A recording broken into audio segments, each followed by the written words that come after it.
Okay, well, thank you. So let's move into kind of a shift, another shift. The integral self system. Now, you have a paper Suzanne and I did, and I just want to note a lot of the papers you got, papers by Dre and Jeff and Willow and Suzanne and myself, these are part of a special issue of a journal called Counseling and Values. And the entire issue this upcoming fall will be devoted to integral psychotherapy. And so all of those are bound for publication. And we're very excited because being able to share this with the mainstream has been a goal that many of us have held for a long time.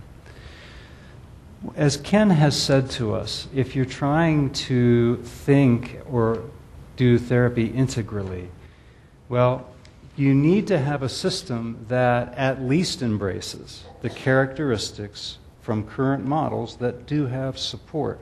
And that support can be different types of support.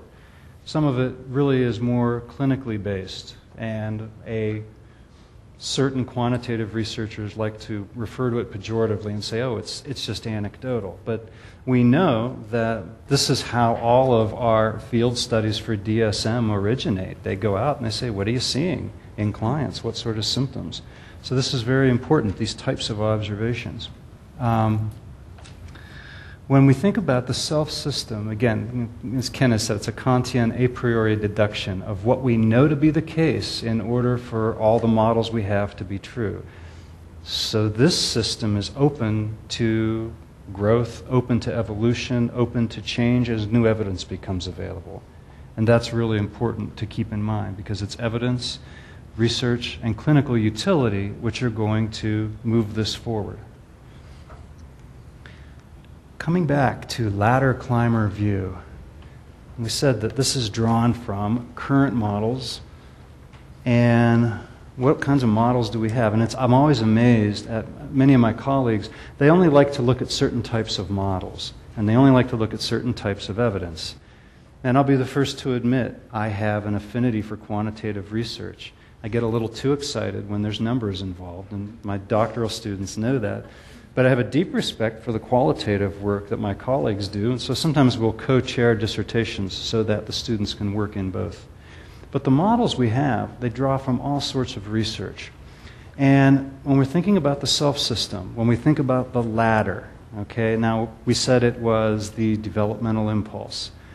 We said we could think of it as evolution. Maybe we could think of it as spirit unfolding in the evolutionary impulse. There are many ways to conceptualize it. But what exactly are we talking about? And basically Ken has broken down 3 iterations of this. One of the things that he really tried to get us to understand is that he talked for probably about 10 years about structures, basic structures. And a good example in Eastern schools is the chakra system, basic structures of the 7 chakras. And he said, in the West, probably the closest we have is cognition. But he also said people didn't really get that. Because of the evidence and the way his thinking has evolved, he feels it's a legitimate way to explain a rung. But he says there's other ways too. One way is just thinking in terms of altitude. The rungs are empty of content, and as the self moves in its altitude, new content becomes accessible to it. You know, I always use the example when I was a kid. The Cold War was a real big deal, and we had a big map of the world, and what used to be the Soviet Union was really big, and the United States was really small. So I'm in late pre-operational, early concrete operational thinking, and I'm like, we're in trouble. Look how big that is. Okay, all of the complexities of cartography and symbolism, those weren't available to me. I didn't see them. They didn't exist for me. So at the altitude that I was inhabiting, size mattered, and I knew that from the playground, okay? The big kid wants the lunch money, you got to deal with it somehow. But so the other is, the second way that Ken's presented this is rungs as a basic structure. And again, in examples on the calls that we've done together, he talks a lot about the chakra system. And the chakra system, when a person's altitude is moving through the chakras, the previous chakras remain in place. So things like, food, sex, and power, things that are typically associated with the first three chakras. We have access to all of that. And as a lot of this work points out, if we don't deal with our issues, we might push them out of awareness or into the shadow. And those will come up and bite us in the rear end in ways that are very unpleasant, not just for us, but for other people sometimes as well.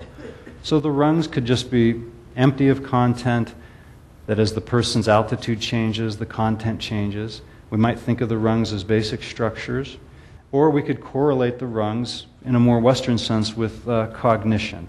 And that was the other way that Ken tried to adopt the idea of basic structures to these rungs. And so as we ascend the ladder, as our cognition enables us to increasingly embrace more and more complexity, then the content of what we see, what's available to us, what our capabilities are, naturally shifts. Does that much make sense? Okay, so far.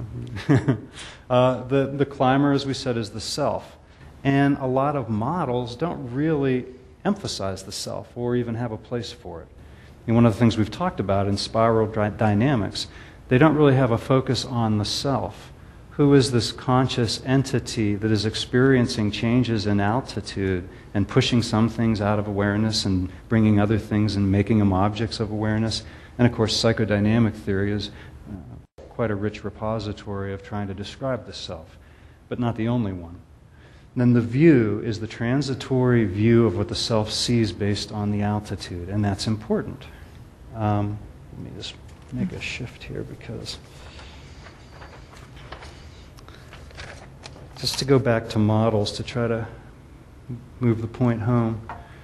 Models of the ladder, things like the chakra system, the developmental research that we have, the research Suzanne's going to talk about that Jane Lovinger pioneered, any developmental research that tries to establish a progression of structures or stages all feed into the way we can conceptualize the ladder. The models of the climber can be explanatory or just descriptive. You think of some Freudian work as very explanatory. Well, the person pushes this out of awareness because, or the person has chosen this profession because, tries to explain it. And then in the tradition of William James, it's really just descriptive, saying, well, some people experience the world this way, some people see certain things, they push other things out of awareness, we're not quite sure why. But any model that deals with the self, including psychodynamic theories, personality theories, and Jeff and I were talking about a very encouraging development in DSM-5 is that they're considering taking away the categorical approach to personality and going back to the continuum approach to understanding it, which is embodied in the 5-factor theory. And it really seems to make a lot more sense. But up until now, it's really gotten short shrift from people who just wanted to focus on lists of symptoms. And then finally, models of views that are transitory. Things like Claire Graves' work that has evolved into spiral dynamics. Jane Lovinger's view of how does a person perceive the world in terms of their ego identification. And then how does that change as their altitude increases. Lawrence Kohlberg or Carol Gilligan's work on moral development. So the difference between a basic structure and a view is very important, and some models confuse them. So, for example, I like to think I'm in a kind of formal, post-formal operation, cognition, but I haven't lost my ability to hold concrete images and make use of those. That's all accessible to me. In terms of the chakras, whatever chakras I have identified with all the previous ones are available to me. But in terms of things like views, now my moral reasoning has certainly progressed from, well, I won't tell you the whole story, but I had one very creative way of dealing with a playground bully because he always bent down after he opened his locker door, just like this, and if someone were to hit the locker door, bang, right there, okay? That was a very moral thing to do in my world, in 4th grade. Made perfect sense. But I had a certain view. That view has changed. It's gone. And unless something happens like brain damage, I'm not going to get that back. Doesn't mean I can't resonate with someone who has that view. I remember certain feelings, certain thoughts, but the view has changed. So the structures remain accessible to us, but the views change, and that's an important piece.